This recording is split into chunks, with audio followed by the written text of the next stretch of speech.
Je me suis rendu compte, il y a bien des années, qu'un livre, un roman, est un rêve qui exige d'être écrit exactement comme vous tomberiez amoureux. Il devient impossible de lui résister. Vous finissez par céder et succomber, même si votre instinct vous somme de lui tourner le dos et de filer, car ce pourrait être au bout du compte un jeu dangereux.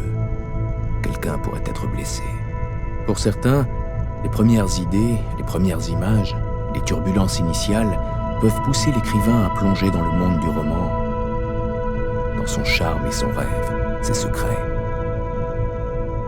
Pour d'autres, il faut parfois plus de temps pour sentir clairement cette connexion, des périodes beaucoup plus longues pour comprendre combien il était nécessaire d'écrire ce roman ou de tomber amoureux de cette personne, de revivre ce rêve, parfois des décennies plus tard.